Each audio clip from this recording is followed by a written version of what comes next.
you haven't heard of them, Gravity was founded by Richard Browning, a true, real-life Tony Stark. Over the past 3 years, Richard has spent hundreds of thousands of dollars developing his patented 1,000 horsepower jet suit that allows him to fly just like Iron Man.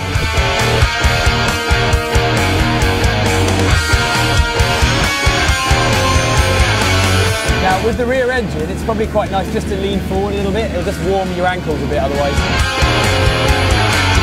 Well, when I finally powered off the engine and he took my earmuffs off, I'm like, oh yeah, super loud. Yeah. My team and I had also started working on a flight project that we called Flying Like Iron Man. We strapped model rockets to my wrist to see if I could hover for a few seconds. For what we knew was a very, very, very stupid idea, we still had a lot of fun with it. Needless to say, rockets were not the answer. Using 2 wrist-mounted EDFs and a counterweight pulley system, I was able to perform an assisted hover. But the problem was, to get enough thrust, we would need more than 20 EDFs, which wouldn't really fit on my body. We even tried making one of our own EDFs to keep costs down, though that was easier said than done. Soon after, Richard showed the world what he had been working on. We saw it and were awestruck.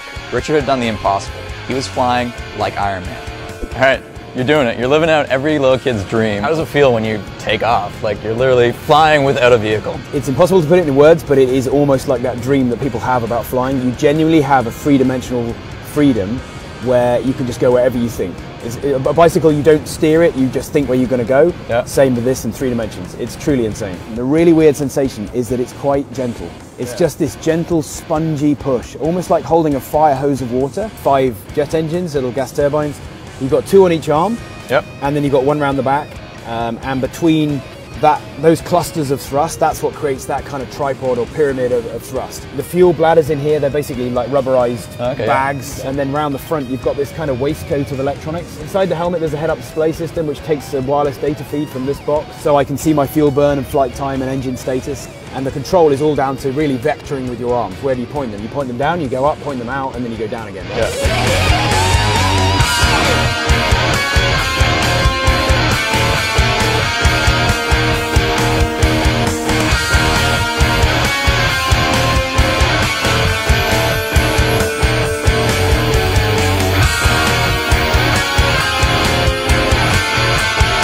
Again, right? Low power, but you can feel it, yeah? Oh yeah. It was quite the feeling when the back engine kicked on, and then my legs started getting hot. I'm like, oh, better lean over a bit. The challenge this time is to just play with the trigger, get that lateral stability, don't lose sight of you've still got to keep your stability.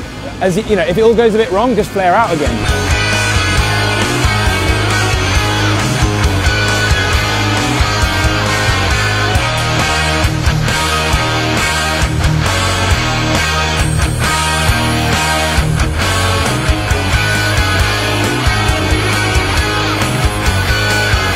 But that was really good, that was great. So you can feel that was a bit more power than last time. Oh yeah. You can kind of... It felt like I was just getting so close, like, when I brought it close, it's like, it's coming up off my toes. I mean, just the fact that you were able to get off the ground and actually still control the rotation and your lateral movement completely says that you've got that balance and control. So that was brilliant. That suggests you wouldn't take more than probably another 4 or 5 goes to kind of land that. That's awesome. Yeah, because when you're telling me about it, how make sure you don't like get into a spin or something, then I was like, oh, does that happen?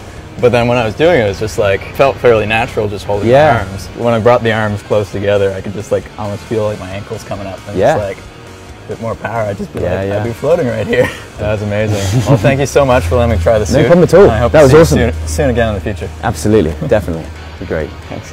That was incredible. I can't even describe the feeling of having that much power coming off your own limbs. Richard put a lot of faith in my abilities to even let me try the suit without the tether system.